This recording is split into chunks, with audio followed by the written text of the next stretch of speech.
విరామం తర్వాత ప్రత్యేక కార్యక్రమానికి తిరిగి స్వాగతం.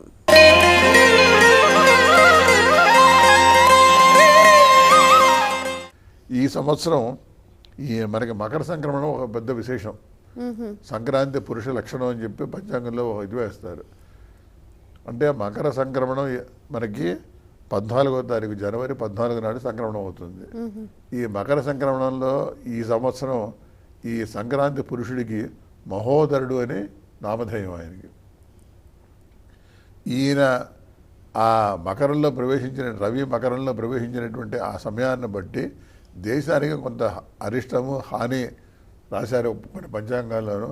దానికి మనం ఆ సంక్రమణం రోజున సూర్యుడికి పూజ చేసి సంక్రాంతి పురుషుడికి మనం పూజ చేసి కొన్ని దానాలు ఇవ్వడం వల్ల మనందరికీ కూడా కొంచెం ఈ ఇబ్బందులు తగ్గడానికి అవకాశం కనబడుతుంది. దానం చేస్తే దోషం ఖచ్చితంగా పోతుందంటారా? తచ్చాంతి ఔషధై దానై జప హోమ సురార్చనై అని చెప్పి శాస్త్రం చెప్పిందమ్మా.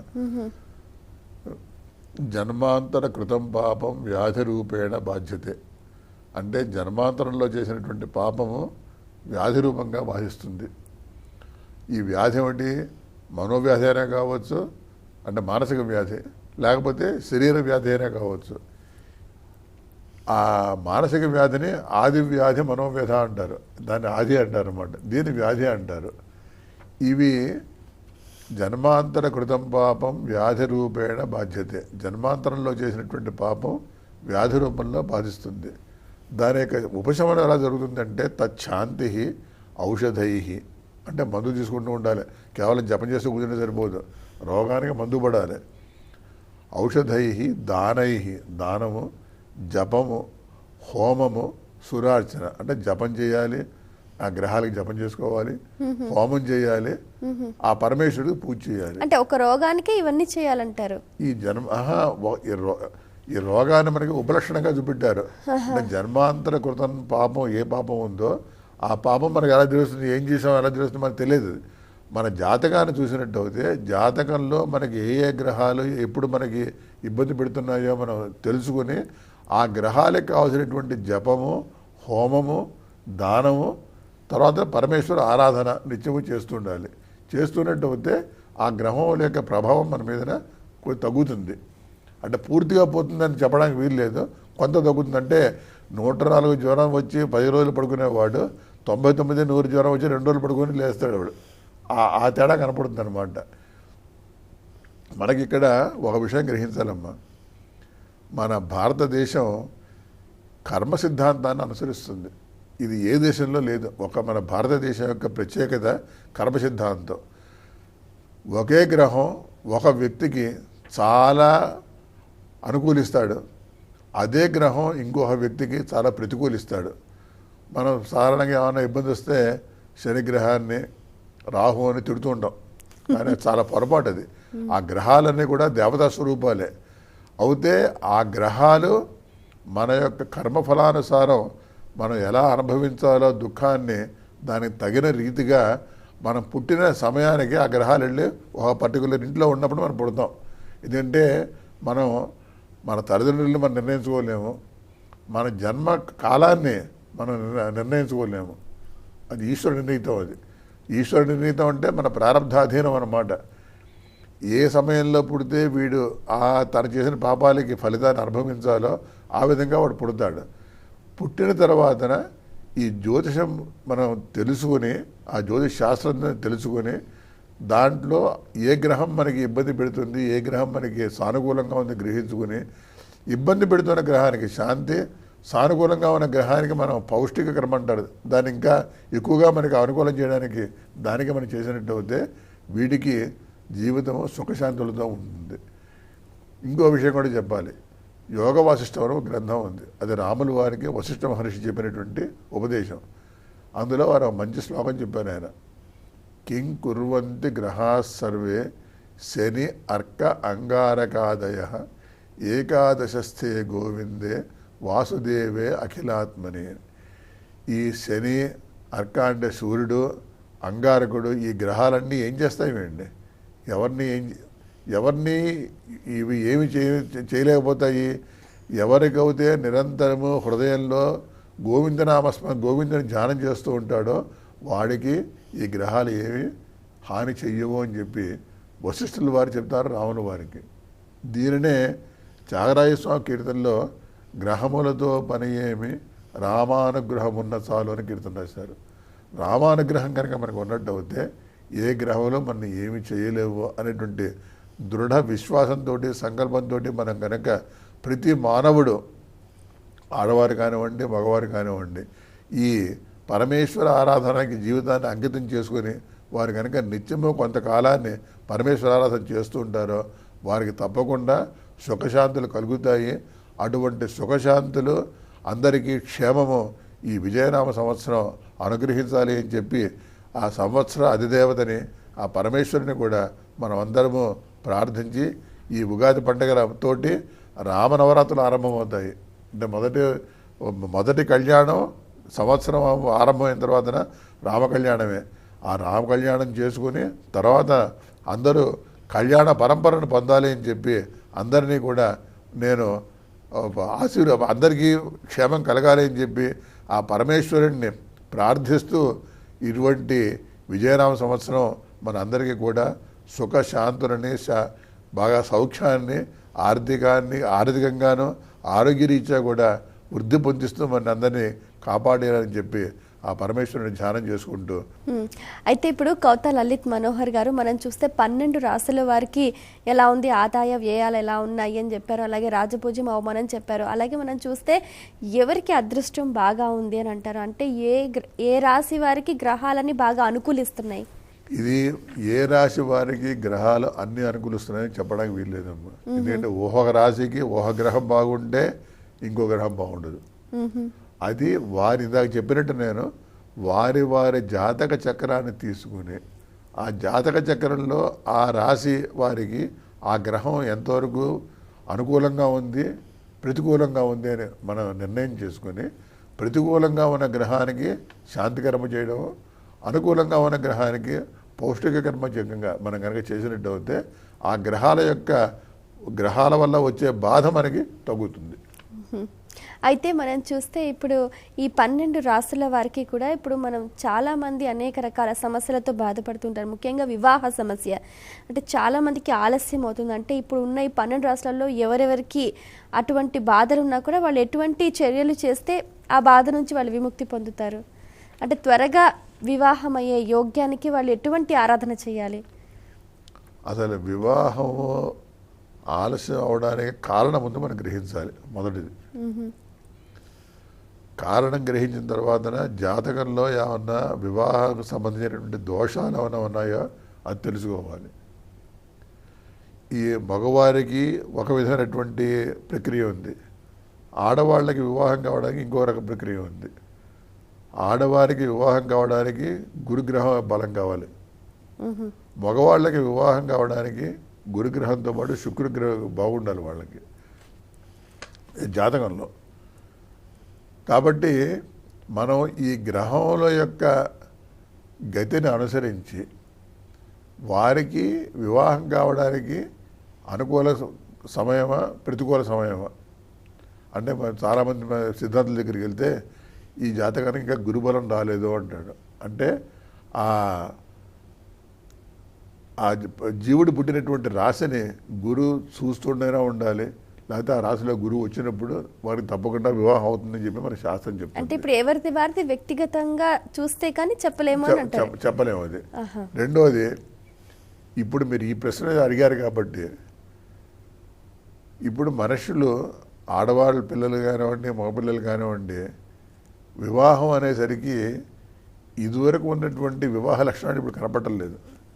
ఇదివరకు వివాహ వ్యవస్థలో ఉన్నటువంటి కొన్ని నియమాలు ఇప్పుడు పూర్తిగా మనం ఉల్లంఘిస్తున్నాము. ఇద్దరూ చదువుకోవాలి, ఇద్దరూ ఉద్యోగం చేయాలి, సరే ఆడపిల్లలు బాగా చదువుకుంటున్నారు, పైకి వస్తున్నారు, ఇప్పుడు వాళ్ళు కూడా మంచి ఉద్యోగాలు చేస్తున్నారు. ఇప్పుడు ఆడపిల్లలు ఏం చేస్తున్నారు, నా దగ్గరికి చాలామంది ఈ పొంతనకి జాతకాలు పట్టుకొస్తుంటారు. ఆడపిల్లలు ఏం చెప్తున్నారు, నాకు ఇంత జీతం వస్తుంది కాబట్టి దీనికి 1.5 రెట్లు జీతం వచ్చే వ్యక్తినే వివాహం చేసుకుంటానని చెప్పి కూర్చుంటున్నారు వాళ్ళు. ఆ వ్యక్తి వచ్చేంత వరకు వీడు వివాహం కావడం లేదు, ఈ లోపుగా వయసు జారిపోతుంది. కాబట్టి దీనిని మనం కేవలం డబ్బుతోటి ముడిపెట్టకుండా, వివాహం అంటే 100 ఏళ్ల పంట అని మనకి శాస్త్రం, మన సామెత ఉంది, వివాహం అంటే 100 ఏళ్ల పంట అని చెప్పి. అంటే ఏమిటి, మనకి వివాహం ఎందుకు చేసుకుంటున్నారు వాళ్ళు, మంచి సంతానాన్ని కలిగి వంశాభివృద్ధి అయ్యి తర్వాత వీరి తమ యొక్క బాధ్యతల్ని భావితరాలకి మళ్ళీ అప్పచెప్పేస్తున్నాము, దానికి వివాహం చేసుకునేది. ఈ వివాహానికి మనం చేసుకునేటప్పుడు వివాహం చేసుకోదలిచినటువంటి యువతి యువకులు కూడాను వాళ్ళు కొన్ని జీవితంలో సాక్రిఫైస్ చేయడం నేర్చుకోవాలి. అంటే కొంతవరకు మనం సాక్రిఫైస్ చేస్తే కానీ మన జీవితం సుఖంగా ఉండదు. అన్నీ మనకే రావాలి అంటే రావు. అంటే నేచర్ ఏమిటి, ఇట్ ఇస్ ఓన్లీ బ్యాలెన్సెస్. ఒక చోట మీకు ఒక విషయంలో మీకు బాగా సమృద్ధిగా ఉంది అంటే ఇంకో విషయంలో లోటు కనపడుతూనే ఉంటుంది. దట్ ఇస్ నేచర్ అనమాట. Nature is always balances. అంతేగాని అన్నీ వాడికి ఎప్పుడు ఇచ్చి కూర్చోదు. అంత బాగా డబ్బు ఉంటుంది, పిల్లలు ఉండరు. చాలామంది పిల్లలు ఉంటారు, డబ్బు ఉండదు.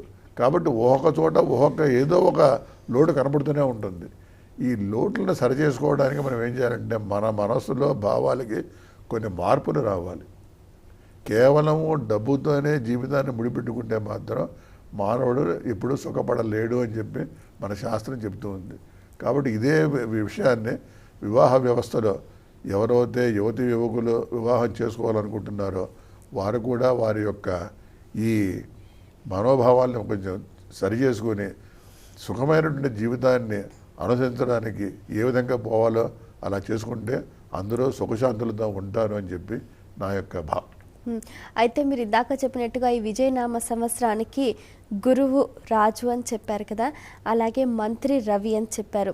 మరి ఈ 2 గ్రహాలకు సంబంధించి ఇంకా ఎటువంటి ప్రార్థన కానీ జపాలు తపాలు కానీ ఎటువంటి చర్యలు చేస్తే అందరికీ మంచి ఫలితాలు ఉంటాయి? అంటే ఇది సంవత్సర ఫలితం అమ్మ. రాజు మంత్రిగా ఉన్నప్పుడు ఏం చేస్తారంటే రవి సూర్యుడు మంత్రిగా ఉన్నప్పుడు ఏమవుతుందంటే సూర్యుడు చాలా ప్రచండ భానుడు ఆయన. కాబట్టి ఆయన ఇచ్చే అడ్వైజ్ గురువు గారేమో గురువు రాజు చాలా సాత్వికుడు, కానీ మంత్రి పవర్ఫుల్. కానీ గురువు గారికి ఎప్పుడు యుద్ధం చేయడానికి తోడ్పడుతూ ఉంటాడు, ఆయన రెచ్చగొడుతూ ఉంటాడు అనమాట. రవి గ్రహరాజు కాబట్టి ఆయన మంత్రిగా ఉన్నటువంటి రవి గురువుని కొంచెం రెచ్చగొడుతూ ఉంటాడు. కాబట్టి ఈ గురువుకి రవికి మనకి శాంతి జరగాలి అంటే గురువుకి శివుడిని ఆరాధన చేస్తే గురుగ్రహం శాంతిస్తుంది.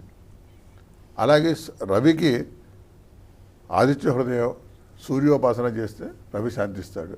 ఈ ఇద్దరినీ కనుక మనం జాగ్రత్తగా అర్చిస్తూ స్తోత్రాల ద్వారా, అంటే అందరూ పూజలు చేయలేకపోవచ్చు, స్తోత్రముల ద్వారా వీరిని కనుక శివుని పూజ అర్చిస్తూ లేకపోతే శివ స్తోత్రాలు చదువుకుంటూ గురువు శాంతింపజేయచ్చు. ఆదిత్య హృదయం లాంటి స్తోత్రాలు చదువుకుంటూ సూర్యుడిని శాంతింపజేయచ్చు.